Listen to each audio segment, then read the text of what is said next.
क्या आपको भी सीडीपी से डर लगता है? क्या आपने सभी जगह से सीडीपी को पढ़कर देख लिया है और सीडीपी आपको कहीं पढ़ी समझ नहीं आई है? तो आप मात्र हमारी एक क्लास देख लेना। एक क्लास को पढ़ने के बाद आप ये कह दोगे कि मैंने इससे बेहतरीन और शानदार क्लास आज तक नहीं पढ़ी। इस बात की पूरी गारंटी है, क्योंकि हमारी क्लास को पढ़ने के बाद आप किसी के भी नोट्स उठा लेना या किसी भी यूट्यूब चैनल पर चले जाना, आपका एक सिंगल क्वेश्चन ऐसा नहीं होगा जो आपसे गलत हो जाए। और सबसे बड़ी विशेषता यह है कि हमारी क्लास में एक भी शब्द आपको याद नहीं करना पड़ेगा। एक एक बात क्लास में ही आपके दिमाग में छाप दी जाएगी। इसीलिए मैं आपसे कहता हूं, अगर आपको सीडीपी का सी समझ नहीं आता है तो मात्र आप हमारी एक क्लास देख ले। तो आज जिस टॉपिक को मैं लेकर के आया हूं, यह बहुत ही महत्वपूर्ण चैप्टर है जिसका नाम है अभिगम, यानी कि लर्निंग को आज हम पढ़ने वाले हैं। तो लर्निंग क्या होती है, तो सबसे पहले आज हम इसको समझेंगे कि आखिर लर्निंग क्या है। ठीक है भाई, तो लर्निंग को हम समझेंगे आखिर क्या है लर्निंग। ठीक है, तो लर्निंग का मतलब होता है अभिगम और अभिगम का मतलब होता है सीखना। तो आखिर सीखना कहते किसे हैं? देखो, सीखने का एक ही मतलब है कि व्यवहार में जो परिवर्तन होता है, व्यवहार में होने वाला जो परिवर्तन है वही सीखना कहलाता है। क्या कहलाता भाई? आवाज में दिक्कत है, बताएं एक बार।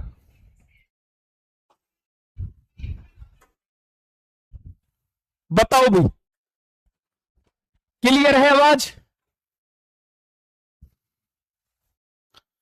भाई आवाज क्लियर है, बताएं। वॉइस क्लियर है?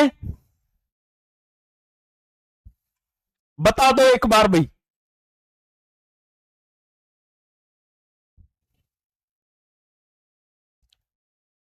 बताएं एक बार। क्लियर है भाई सारी चीजें?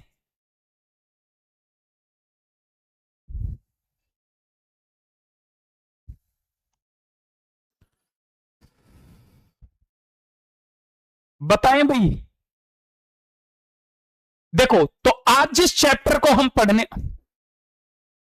भाई आवाज का इश्यू बता रहे हैं सभी बच्चे, बताएं। एक बार थम्स अप करके बता देंगे अगर आवाज प्रॉपर आ रही हो तो भाई।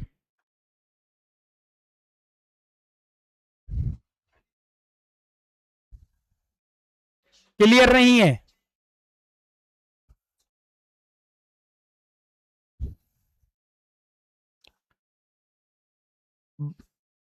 हेलो, क्लियर है भाई? एक बार बता दोगे जल्दी से?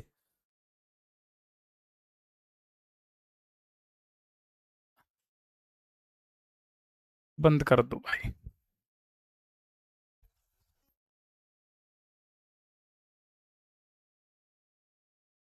क्लियर हो तो एक बार यस करके बताएं भाई।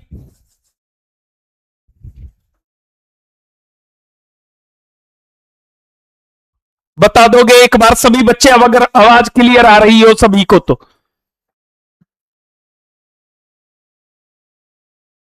यस करके बताएंगे एक बार सभी बच्चे, अगर आवाज अब सभी को क्लियर आ रही हो तो। आज जिस चैप्टर को हम पढ़ने वाले हैं वो बहुत ही ज्यादा महत्वपूर्ण चैप्टर है जिसका नाम है लर्निंग, यानी कि अभिगम को आज हम पढ़ने वाले हैं। आखिर अभिगम क्या होता है? तो अभिगम का मतलब होता है सीखना। अब सीखना किसको कहते हैं? सबसे पहला क्वेश्चन यही आएगा और आपसे यहीं से एग्जाम में क्वेश्चन आता है कि सीखना आखिर कहते किसको है। तो आपके व्यवहार में जो आपके बिहेवियर में चेंज होता है उसी को सीखना कहते हैं, यानी कि आपके बिहेवियर में जो चेंज होता है उसी को क्या कहते हैं? सीखना कहते हैं। अब आपके व्यवहार में जो परिवर्तन होता है वो दो तरह से होगा। किसकी वजह से? या तो आप अनुभव के द्वारा सीखते हो, या तो आप अनुभवों के द्वारा सीखते हो, या आप प्रशिक्षण के द्वारा सीखते हो। देखो, आप केवल दो ही तरह से सीखते हो, या तो आप अपने अनुभवों के द्वारा सीखते हो या आप प्रशिक्षण के द्वारा सीखते हो। तो आपके व्यवहार में जो परिवर्तन, क्लियर नहीं है भाई? ठीक है। तो देखो, आपके व्यवहार में जो होने वाला स्थायी परिवर्तन है वही क्या कहलाता है, वही अभिगम कहलाता है। और व्यवहार में जो परिवर्तन होता है वो दो तरह से होता है, या तो आप अनुभवों के द्वारा सीखते हो, एक्सपीरियंस के द्वारा सीखते हो, या आप ट्रेनिंग के द्वारा सीखते हो। ठीक है भाई, क्लियर नहीं है आवाज?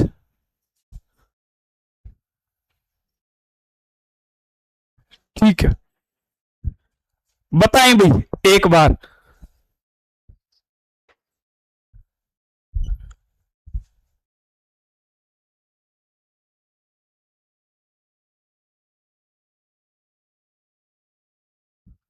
ठीक है भाई, तो ये क्लास हम कल करेंगे, ठीक है।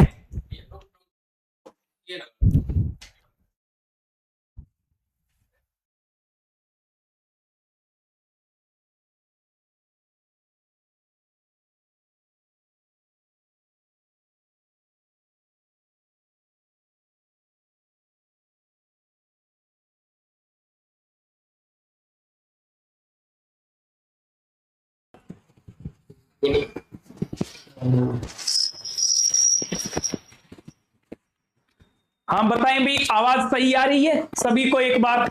अब बता देंगे यस करके। अब आवाज क्लियर आ रही हो तो यस करके बता देंगे भाई।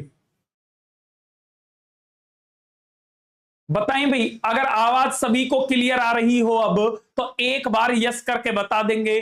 ठीक है, क्लियर है भाई? बताओ भाई।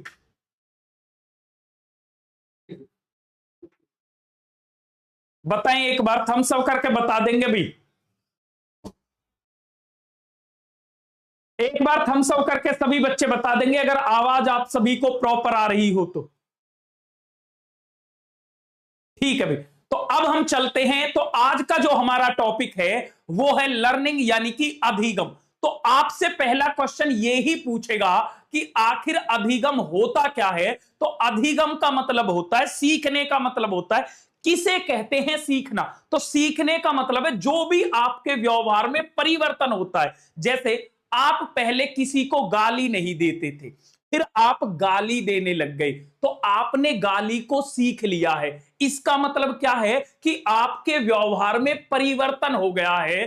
तो आपके व्यवहार में किसी भी तरह का जो भी परिवर्तन होता है वही सीखना कहलाता है। क्लियर? यानी कि बिहेवियर में जो भी चेंज होता है वही आपका सीखना कहलाता है। तो व्यवहार में दो तरह से परिवर्तन होता है, या तो आप अनुभवों के द्वारा सीखते हो, यानी कि या तो आप एक्सपीरियंस के द्वारा सीखोगे, या आप जो सीखोगे वो प्रशिक्षण या अभ्यास के द्वारा सीखोगे। अब मेरी बात को ध्यान से समझना, जैसे आग जल रही है, आप उसमें हाथ क्यों नहीं डालते हो? क्योंकि आपको पता है कि बचपन में आग में आपने हाथ दिया था तो हाथ जल गया था।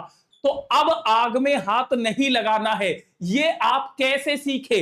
अनुभव के द्वारा सीखे। दूसरा होता है प्रशिक्षण के द्वारा। जैसे आपको सीडीपी बिल्कुल नहीं आती और मैं आपसे कहता हूं कि जिस बच्चे को सीडीपी नहीं आती है वो हमारी एक क्लास देख ले।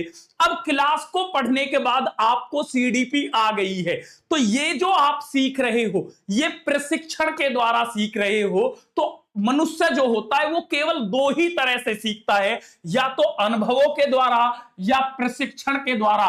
तो अभिगम क्या है? व्यवहार में होने वाला स्थायी परिवर्तन, और वो किसके द्वारा? एक्सपीरियंस और टीचिंग के द्वारा जो बिहेवियर में चेंज होता है वो ही अभिगम कहलाता है। अब यहां से आगे की कहानी को शुरू करते हैं और यहां से क्वेश्चनों की शुरुआत होती है। एक एक कॉन्सेप्ट को समझते हैं। तो सबसे पहला क्वेश्चन यहां से ये आएगा कि सीखना जो है वो एक सक्रिय प्रक्रिया है। तो सीखना एक सक्रिय यानी कि एक्टिव प्रोसेस है। सक्रिय का मतलब है एक्टिव प्रोसेस है, सक्रिय प्रक्रिया है। तो सीखना जो है वो कैसा प्रोसेस है? एक्टिव प्रोसेस है। तो यहीं से एग्जाम में क्वेश्चन आता है कि सीखना कैसी प्रक्रिया है, तो आप कहोगे एक्टिव प्रोसेस है। अब मेरी बात को समझना, जैसे मैं हूं, अगर मैं एक्टिव होकर के पढ़ाऊंगा तो आप बेहतर तरीके से सीखेंगे। और मैं ही सोते हुए पढ़ाने लग जाऊं, क्या आपको बेहतर तरीके से समझ में आएगा? आप कहोगे बिल्कुल नहीं। तो जब प्राणी एक्टिव होकर के किसी कार्य को करता है तब वो बेहतर तरीके से सीखता है। इसीलिए पूरे सीटेट के एग्जाम में जहां आपको निष्क्रिय शब्द दिख जाए, और ये दिखेगा ही दिखेगा, जहां आपको पैसिव वर्ड दिख जाए उस ऑप्शन को तुरंत काट देना है। आगे कुछ पढ़ना ही नहीं है, क्योंकि लर्निंग जो है वो एक्टिव प्रोसेस है। और यहां से एक क्वेश्चन आएगा ही आएगा, वेरी वेरी इंपॉर्टेंट कर लो भाई, यहां से एक क्वेश्चन आएगा ही आएगा। तो लर्निंग जो है वो एक एक्टिव प्रोसेस है। कैसा प्रोसेस है? एक्टिव प्रोसेस है। कैसा प्रोसेस है? एक्टिव प्रोसेस है। तो जहां भी पैसिव शब्द की बात आ जाए, जहां निष्क्रिय शब्द आ जाए, उसको तुरंत काट देना, उस ऑप्शन को ही काट देना है। क्यों? अब आपसे कहेगा कि जो शिक्षण है उसमें केवल छात्र एक्टिव होना चाहिए या टीचर एक्टिव होना चाहिए या दोनों ही एक्टिव होने चाहिए? आप बताओगे जल्दी से, एक बात बताओ, स्टूडेंट एक्टिव होना चाहिए, टीचर एक्टिव होना चाहिए या दोनों ही एक्टिव होने चाहिए? जल्दी से आंसर आना चाहिए आप सभी का। देखो, सीखने की प्रक्रिया में स्टूडेंट या टीचर दोनों ही एक्टिव होने चाहिए, स्टूडेंट भी और टीचर भी। तो हमारा पूरा सीटेट का जो एग्जाम है वो एक ही बात पर टिका हुआ है कि लर्निंग जो है वो एक्टिव प्रोसेस है। यानी कि हमें बच्चा हो चाहे शिक्षक हो, दोनों को सक्रिय रखना है।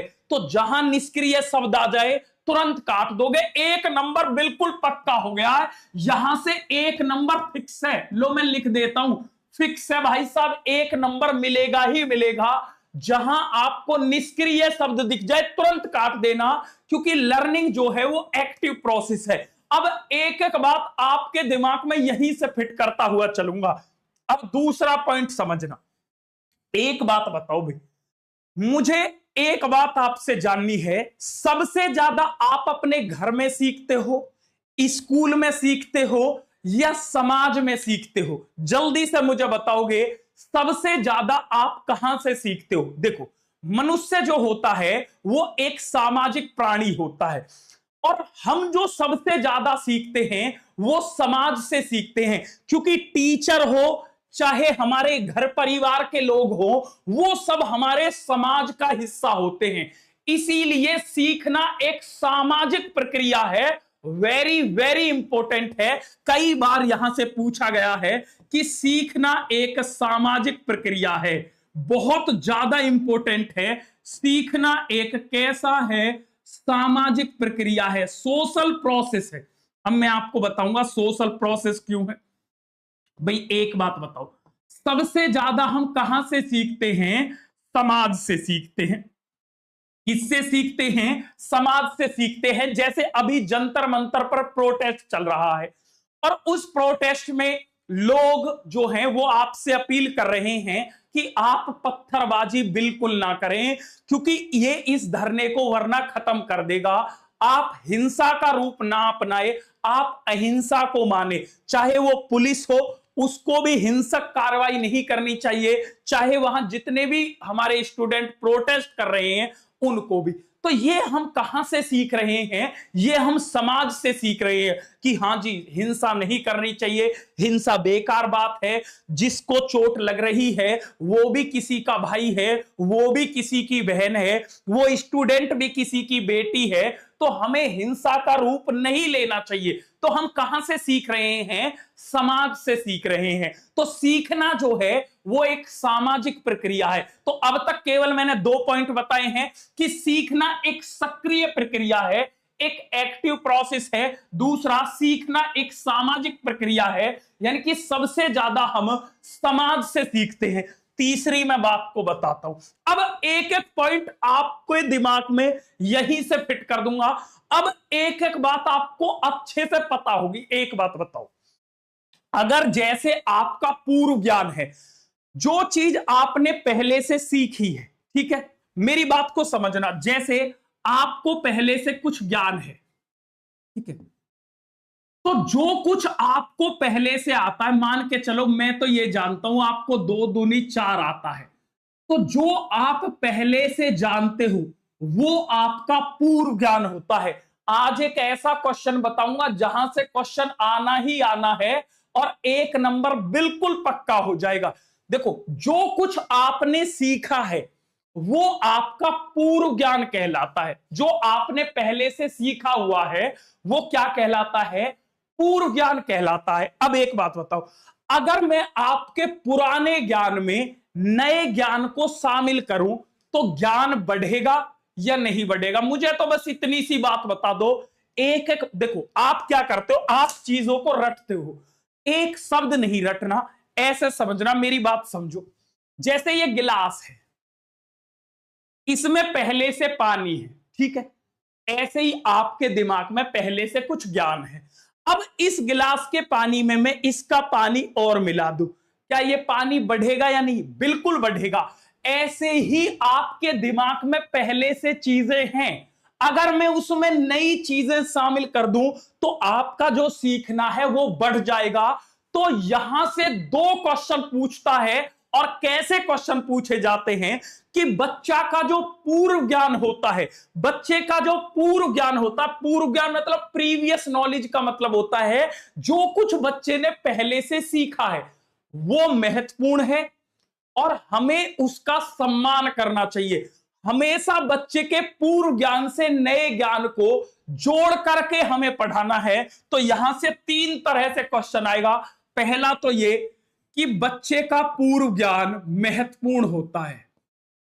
बच्चे का पूर्व ज्ञान का मतलब है प्रीवियस नॉलेज, समझ गए? पूर्व ज्ञान महत्वपूर्ण है, बच्चे का पूर्व ज्ञान महत्वपूर्ण है।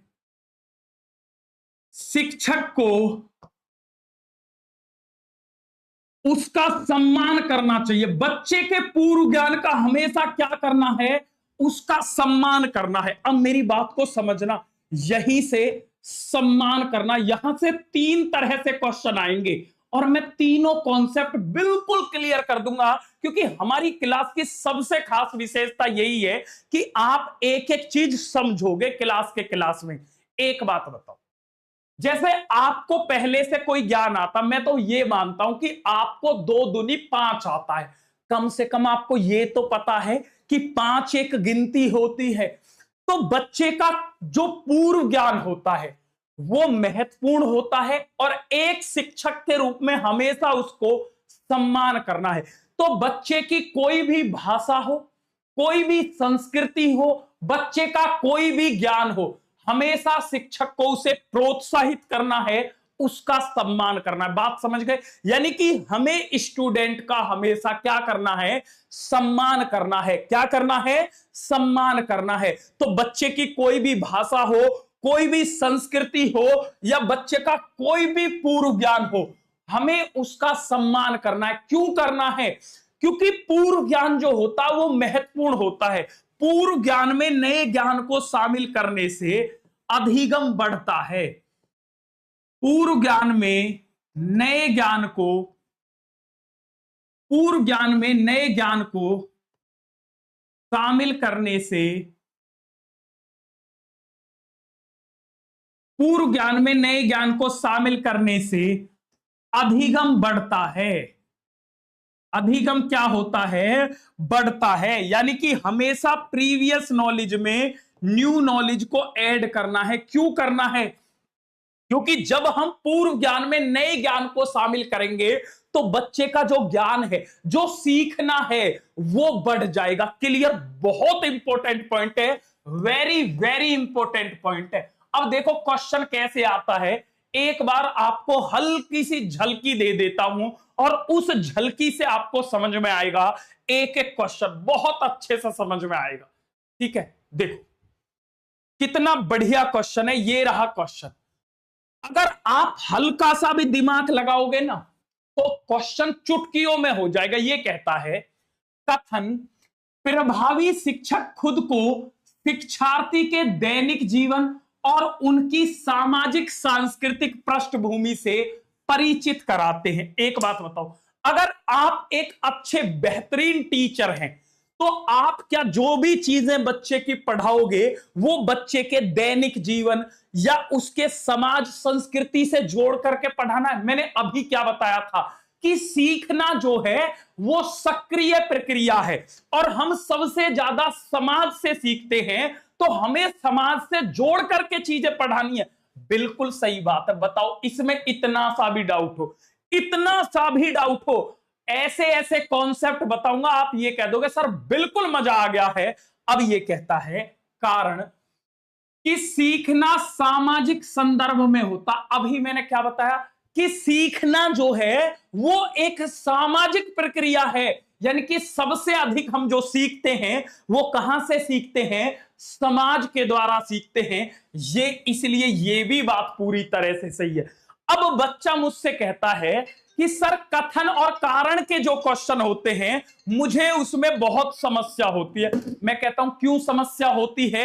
वो कहता है मैं ये नहीं जान पाता हूं कि कौन किसकी सही व्याख्या करता है, कौन नहीं करता है।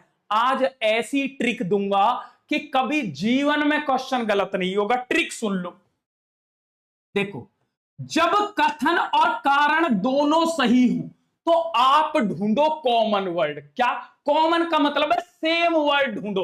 देखो यहां भी सामाजिक की बात है और यहां भी सामाजिक की बात है। जब आपको सेम वर्ड दिख जाए, अगर दोनों कथन सही हो और आपको सेम वर्ड दिख जाए तो वो उसकी सही व्याख्या करता है, और सेम वर्ड ना दिखे तो सही व्याख्या नहीं करता है। देखो दोनों सही हैं और सेम वर्ड दिख गए तो ये इसकी क्या करता है, सही व्याख्या करता है। बताओ कोई डाउट है यहां तक? अगर सेम वर्ड दिख जाए, यहां भी जैसे सामाजिक की बात है यहां भी सामाजिक की बात है, अगर आपको सेम वर्ड दिख जाते हैं तो वो सही व्याख्या करता है, और सेम वर्ड ना दिखे तो सही व्याख्या नहीं करता है। क्लियर है बात? बहुत बढ़िया। आगे चलता हूं और एक एक बातों को समझाता हूं। देखो कैसे किए जाते हैं क्वेश्चन। यह कहता है एक शिक्षक को विषय वस्तु को पढ़ाते समय उससे संबंध और संगठित तरीके से प्रस्तुत किया जाना चाहिए। जैसे मैं आपको पढ़ा रहा हूं, अब एक बात बताओ, संगठित तरीके से पढ़ाना चाहिए या कुछ भी कहीं की ईंट कहीं का रोड़ा और भांगमती ने कुनबा जोड़ा ऐसे पढ़ाना चाहिए कि अब के कुछ पढ़ा दिया, इस बार कुछ पढ़ा दिया, वो पढ़ाना चाहिए? या संगठित का मतलब है, ऑर्गेनाइज का मतलब है प्रॉपर तरीके से पढ़ाना चाहिए? आप कहोगे सर हमें प्रॉपर तरीके से पढ़ाया जाना चाहिए, ये बात तो सही है। अब ये कह रहा अधिगम एक निष्क्रिय प्रक्रिया है। मैंने कितना चिल्ला चिल्ला के बताया था, वो आपसे कहेगा एग्जाम में कि अधिगम निष्क्रिय प्रक्रिया है। आप अपने दिमाग में एक बात फिट कर लेना कि हमारे सर ने एक बात बताई थी कि अधिगम जो है ये सक्रिय प्रक्रिया है, यानी कि मनुष्य सबसे ज्यादा जो सीखता है वो एक्टिव होकर के सीखता है। कैसे सीखता है? एक्टिव होकर के। तो अधिगम निष्क्रिय, जहां शब्द दिख जाए तुरंत काट दो। अब ए सही आर गलत है, बताओ इसमें क्या ही दिक्कत है? इतनी सी भी दिक्कत हो, क्वेश्चन तो चुटकियों में हो जाएगा। अब तीसरी बात मैं पूछता हूं, एक एक बात ऐसे समझाऊंगा कि जीवन में क्वेश्चन कभी गलत नहीं होगा। देखो मैं कहता हूं, कोई बच्चा मुझसे कहता है कि सर मैं जीवन में बहुत दुखी हूं और मेरे दुख का कोई इलाज नहीं है, क्या वो बेहतर तरीके से कभी सीख सकता? नहीं। एक बच्चा वो है जो कहता है कि मैं जीवन में बहुत खुश हूं, क्या वो बहुत बेहतर तरीके से सीख सकता? नहीं। जीवन जो है कभी हंसना है कभी रोना है, जीवन सुख दुख का संगम है। यानी कि अगर आप सोच रहे हो कि मैं जीवन में बहुत खुश हूं और मेरे जीवन में सुख ही सुख है और दुख कहीं है ही नहीं, तो आप बेहतर जीवन नहीं जी रहे। अगर आप ये सोचो कि सर मेरे जीवन में बिल्कुल दुख ही दुख है, तो भी आप बेहतर जीवन नहीं जी रहे। आपके जीवन में जब दुख और सुख का तालमेल होगा, जब बैलेंसिंग होगी, जब संतुलन होगा, वही असली जीवन है कि जब दुख आए तो तुरंत सुख आ जाए, जब ज्यादा सुख हो जाए तो थोड़ा सा दुख आ जाए। तो इसका मतलब जीवन में जब संतुलन होगा तब हम बेहतर तरीके से सीखते हैं। एक एग्जांपल देता हूं, जीवन में नहीं भूलोगे, ऐसे स्टोरी से दिमाग में एक एक बातें सेट कर दूंगा। जैसे जिस दिन आपकी शादी हो, देखो इंसान को 2 दिन बहुत ज्यादा खुशी होती है और माना जाता है कि सबसे ज्यादा जो खुशी होती है वो इंसान को उस दिन होती है जिस दिन उसकी शादी होती है। क्योंकि जब वो घोड़ी पे बैठता है तो उसे ऐसा लगता है कि आज ये जो महफिल है ये तेरे ही लिए सजी है और उस दिन आपको पढ़ने के लिए दे दिया जाए, आप बेहतर तरीके से नहीं पढ़ पाओगे। और जिस दिन आपको बहुत ज्यादा चिंता हो उस दिन भी आप बेहतर नहीं सीख पाओगे। इसका मतलब यह है कि ना तो उत्साह बहुत ज्यादा हो ना चिंता बहुत ज्यादा हो। हम तभी बेहतर सीखते हैं जब मध्यम स्तर का उत्साह हो, मतलब हम नॉर्मल हो। मध्यम स्तर का जब उत्साह होता है तब हम बेहतर सीखते। आपको यह लगे ना कि जब मैं बहुत खुश हूं, वाह मैं बेहतर सीख जाऊंगा, बिल्कुल नहीं सीख पाओगे। आप तभी बेहतर सीख पाओगे जब आप नॉर्मल होगे। जब बहुत ज्यादा दुखी होगे तब भी बेहतर नहीं सीख सकते। अब यहीं से एग्जामिनर क्वेश्चन पूछ लेता है कि बच्चे तुम जानते हो, लो जी, बच्चे बेहतर सीखते हैं यदि वो किसका अनुभव करें, बताओ। अब एग्जामिनर को भी पता है कि मुझे क्वेश्चन पूछना क्या है। उसने पूछ लिया कि बच्चे कब बेहतर तरीके से सीखते हैं, बताओ। अधिगम व्यवस्था, गतिविधि के दौरान निम्न स्तर की सतर्कता, सीखने के लिए मध्यम स्तर का उत्साह, या प्रदर्शन के लिए उच्च स्तर पर चिंता। अब देखते ही आंसर हो जाएगा और जीवन में आप भूलोगे ही नहीं। यही तो क्लास की विशेषता है कि घर जाकर बिल्कुल नहीं पढ़ना, क्लास में ही दिमाग में सेट कर दी जाएंगी चीजें। तो सीखने के लिए जब आपका मध्यम स्तर का उत्साह होता है तब आप बेहतर तरीके से सीखते हो, तब चीजों को अच्छे से आप सीखते हो। क्लियर है? इतना सा भी डाउट तो नहीं, एक एक चीजें प्रॉपर समझ में आ रही होंगी। अब अगले पॉइंट की तरफ हम चलते हैं जो और भी बहुत ज्यादा इंपॉर्टेंट है। जैसे देखो, जैसे बच्चा होता है, कभी कभी बच्चा बहुत उदास हो जाता है और वो कहता है सर मेरी नैया को पार लगा दो, मैं अब आपके भरोसे हूं। इसका मतलब है बच्चे के अंदर क्या होती है, भावनाएं होती है। जो भावनाएं होती हैं बच्चे की वो सीखने के लिए महत्वपूर्ण होती है। मेरी बात को समझते चलना, एक एक बात मैं क्लियर कर दूंगा अच्छे से। जो भावना होती हैं या जो संवेग होते हैं उनको हमेशा महत्वपूर्ण मानना है। बच्चे की जो भावनाएं हैं उनको महत्वपूर्ण मानना है हमेशा। इसीलिए बच्चे से जब आप लगाव रखोगे, मैं हमेशा यह कहता हूं कि जो बच्चा सभी जगह से पढ़कर फेल हो गया ना, उसे हमारी क्लास दिखा देना। क्लास को पढ़ने के बाद वो ये कहेगा मुझे टॉपर बनने से कोई नहीं रोक सकता। क्योंकि हम बच्चे से क्या रखते हैं, लगाव। और लगाव जो होता है वो सीखने में महत्वपूर्ण भूमिका निभाता है। तो भावनाएं, संवेग, जो लगाव होता है वो महत्वपूर्ण होता है। इसीलिए एक शिक्षक को हमेशा छात्र से लगाव रखना चाहिए। क्यों? जब मैं आपसे लगाव रखूंगा तो आप ये सोचोगे कि इस टीचर के लिए हम महत्वपूर्ण हैं। और जब बच्चा ये सोचता है कि इस टीचर के लिए मैं महत्वपूर्ण हूं तो बच्चा बेहतर तरीके से सीखता है। इसीलिए वो आपसे कहेगा कि भावनाएं या लगाव सीखने में महत्वपूर्ण भूमिका निभाते हैं। आप कह देना बिल्कुल निभाते हैं। लगाव या सीखना सीखने में महत्वपूर्ण भूमिका निभाता है। इसीलिए बच्चे की भावनाओं का सम्मान करना है। ठीक है, क्लियर हुई बात? तो लो क्वेश्चन आता है कैसे, अभी आपको दिखाता हूं।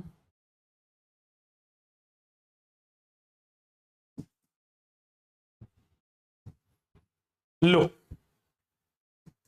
अब देखो, ये कहता है कि भय और तनाव का माहौल बनाने से छात्र सतर्क रहते हैं और सार्थक अधिगम की सुविधा मिलती है। क्या बच्चे के अंदर आपको डर बनाना नहीं, आपको, अब मेरी बात को समझना, आपको बच्चे को कभी भी ना तनाव, जहां तनाव की बात हो, जहां भय की बात हो, जहां डर की बात हो, आपको डर का माहौल बिल्कुल नहीं बनाना है। फियर में बच्चे को बिल्कुल नहीं रखना है। क्यों? क्योंकि डर जो है उससे बच्चा बेहतर तरीके से नहीं सीख पाता। इसीलिए जहां ये शब्द दिख जाए उनको तुरंत काट देना है। क्यों? हमें डर का माहौल बच्चे के लिए, कोई भाई, जैसे बहुत सारे टीचर क्या करते हैं कि बेटा पढ़ ले वरना हाउ आ जाएगा, हाउ तुझे खा जाएगा, बंदर तुझे खा जाएगा। इससे क्या होता है कि बच्चे के मन में एक डर का माहौल बनता है और वो जीवन भर उस चीज से डरता रहता है। आपने सिखाने की जगह बच्चे के अंदर डर और डाल दिया है, फिर बच्चा जीवन में रिस्क लेने से भी डरेगा। इसीलिए भय, डर, तनाव का माहौल बिल्कुल नहीं रखना है। अब दूसरी चीज जो सीखना है, इसके लिए आपके आंतरिक कारक कैसे होते हैं, जैसे रुचि हुई, आपकी इच्छा हुई, ये भी मैटर करते हैं। और बाहरी कारक, टीचर कितना अच्छा है। जैसे मैं आपसे कहता हूं कि अगर आपको सीडीपी आज तक समझ में नहीं आई तो इसका यह कारण नहीं है कि आप सीडीपी को नहीं सीख सकते। इसका यह कारण है, हो सकता है जिस टीचर ने आपको सीडीपी पढ़ाई हो वो बेहतर तरीके से ना पढ़ाई हो। तो सीखने के लिए आंतरिक और बाह्य कारक दोनों जिम्मेदार होते हैं। तो ये कहता है कि भय, तनाव का माहौल, भाई भय और तनाव का माहौल जहां बात आ जाए तुरंत काट दो, हमें रखना ही नहीं है। आगे कहता है अभिगम केवल बाहरी कारकों द्वारा, अभिगम केवल बाहरी नहीं, आंतरिक और बाह्य कारक दोनों ही जिम्मेदार हैं, केवल बाहरी कारक ही जिम्मेदार नहीं है। इसीलिए दोनों गलत हैं। क्या है? दोनों गलत हैं। Option number D. एक नंबर देता हूं बच्चों आपको, 8920102816। इस नंबर पर क्या करना है, सीटेट ग्रुप लिख करके मैसेज करना है। जैसे ही आप मैसेज करोगे बिल्कुल फ्री ऑफ कॉस्ट आप हमारे व्हाट्सएप ग्रुप में जुड़ जाओगे। आप कहोगे इससे क्या होगा, तो ऐसी ही बेहतरीन और शानदार क्लास बिल्कुल फ्री ऑफ कॉस्ट आपको मिलती रहेंगी। आज क्लास में थोड़ी सी गड़बड़ी हो गई क्योंकि आज मैं ऑफिस से आया हूं, जैसे स्टूडियो चेंज करते हैं तो वॉइस, आवाज में थोड़ी सी दिक्कत आ जाती है। इस असुविधा के लिए खेद है। कल एक बहुत बेहतरीन क्लास ला रहा हूं, कल दोपहर 2 बजे, आप जुड़ना ना भूलना। इतनी धमाकेदार क्लास लाऊंगा ना, आपका बिल्कुल दिल खुश हो जाएगा। बहुत जानदार क्लास लाने वाला हूं, तो कल दोपहर 2 बजे जुड़ना ना भूलें। तब तक के लिए टाटा बाय बाय, जय हिंद। फिर आपसे मुलाकात होगी, तब तक के लिए नमस्कार, जय हिंद भाई।